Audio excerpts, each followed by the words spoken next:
Hey, you ever had a moment where you're just going about your life, and a piece of a story, a fragment of a mystery, just pops into your head for no reason?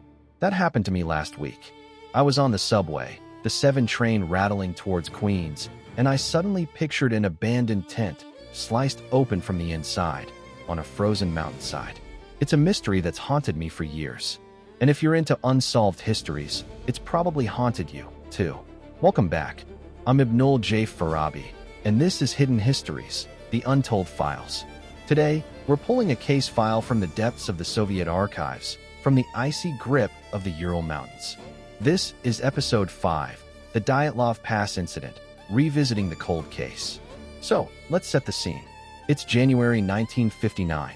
A group of 9 experienced ski hikers, students and graduates from the Ural Polytechnical Institute, led by a man named Igor Dyatlov, set out on an expedition. Their goal was to reach a mountain called Otorten. This was not a casual trip.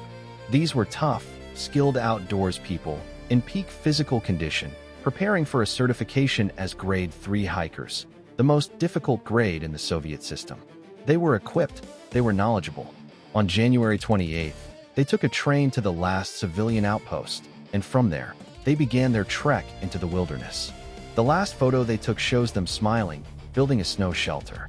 They were in good spirits. And then, they vanished.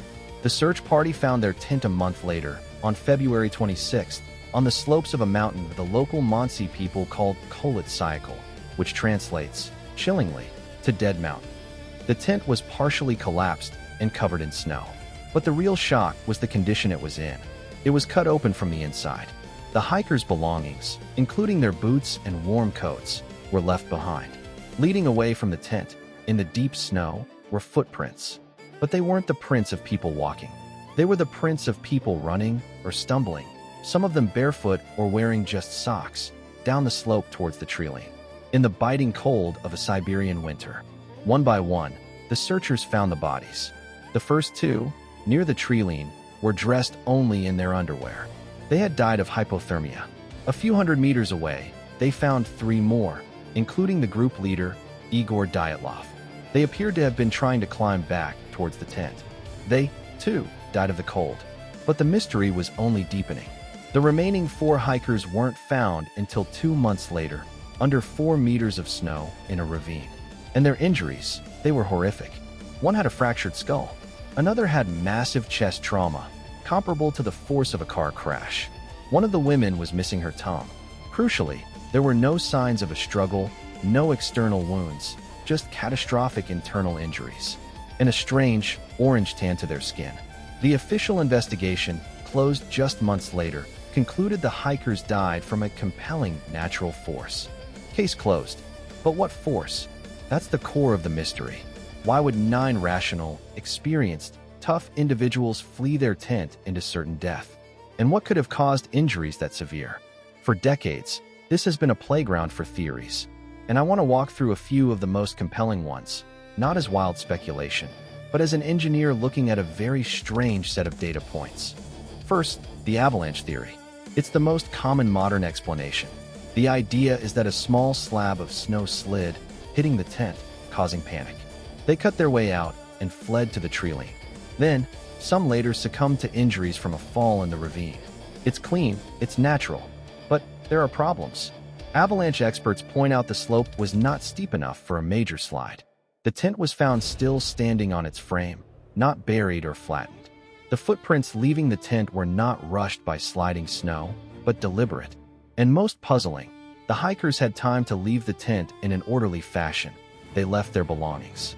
This doesn't scream sudden, catastrophic avalanche to me. It whispers something else. Then there are the more out-there theories. Military testing. The area was off-limits for years after the incident. Some point to strange metallic spheres seen in the sky around that time. Could it have been a secret missile test? Or something worse, that caused panic and injury? Or the one that really captures the imagination, the Yeti, the killer snowman theory. It's fun for movies, but it's just not grounded in any evidence we have. But here's a theory that has always made a chilling kind of sense to me. One that ties together the panic, the lack of outerwear, and the strange injuries. It's called infrasound. Infrasound is sound at a frequency too low for the human ear to hear. but our bodies can feel it. It's produced by storms, by wind, even by the earth itself. Under specific conditions, like wind whipping over a mountain ridge, it can create a standing wave of low-frequency sound. The effects on humans? Documented. It can cause feelings of intense dread, panic, a sense of impending doom. It can vibrate your internal organs. It can make you feel like you're being watched or that you need to flee immediately. Imagine that hitting their tent in the dead of night. An unbearable, inaudible scream from the mountain itself. They cut the tent and run, consumed by a terror they can't explain.